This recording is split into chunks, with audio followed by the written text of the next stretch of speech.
I'm going to show you how you can buy baby Dogecoin on Trust Wallet. First off, from the Trust Wallet one here, you want to click on buy and sell.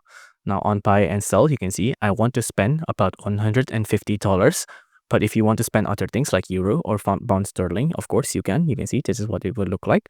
I'm just going to stick to dollars still. Now on the I will buy section here, click on that. Now you want to go to support that currency and then just type in Baby. Now on Baby, you can see it'll pop up like here, Baby Doge, like that.